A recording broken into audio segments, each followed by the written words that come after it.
नमस्कार. आज बोलक्या कवितांमध्ये एक थोडीशी परखड बोलणारी कविता सादर करते. परखड संवाद साधणारी. आपल्या आजूबाजूला काही वेळेला अन्याय होत असतो, अत्याचार होत असतो, परंतु आपण शांत बसतो. काही खरे लोक खोटं बोलत असतात आणि खोटे लोकांना खरं ठरवलं जातं. त्यावेळेला खरं तर आपल्याला चीड येऊन आपण त्याविरुद्ध बोललं पाहिजे मला वाटतं.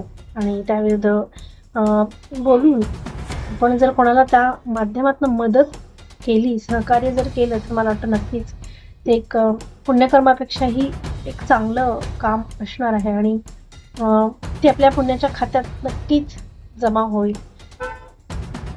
तर अशाच आशयाची एक कविता मी आज सादर करते. सावरकरांची जी परखड, त्यांचं जे बोलणं होतं, परखड जो त्यांचा युक्तिवाद होता, तो नक्कीच या प्रसंगी मला आठवतो आणि तोच या कवितेमधून आपल्याला नक्कीच भेटायला येईल. तेव्हा मला सावरकर भेटतात.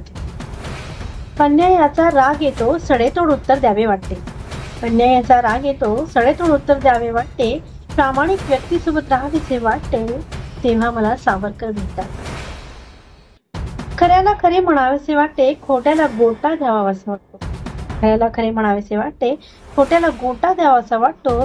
खऱ्याला खोटं म्हटलं ना की खूप राग येतो. तेव्हाच मला सावरकर भेटतात. स्वतःच मत मांडावंसं वाटतं. स्वतःचं मत मांडावंसं वाटतं. स्वतंत्र व्यक्तिमत्व घडवावंसं वाटतं. स्वतःचं मत मांडावंसं वाटतं. स्वतंत्र व्यक्तिमत्व घडवावंसं वाटतं. राग व्यक्त करावासा वाटतो. तेव्हाच मला सावरकर भेटतात. लेखणीतून व्यक्त व्हावं वाटतं.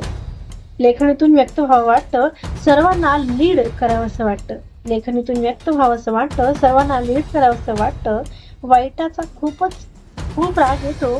तेव्हा मला सावरकर भेटतात. खऱ्याला शिक्षा होऊ नये असं वाटतं. खऱ्याला शिक्षा होऊ नये असं वाटतं. खोट्याला सहानुभूती मिळू नये असं वाटतं.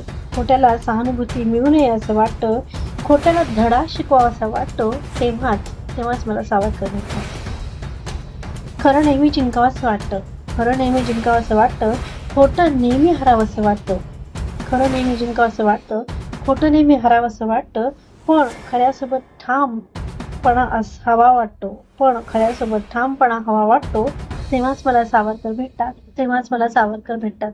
तर अशा नक्कीच कुठल्याही जेव्हा आपल्यासमोर काही खऱ्याचं खोटं आणि खोट्याचं खरं केलं जात आहे, त्यावेळेला नक्कीच त्या ठिकाणी तुमची भूमिका जी आहे ती ठाम घ्यायला हवी असं मला वाटतं.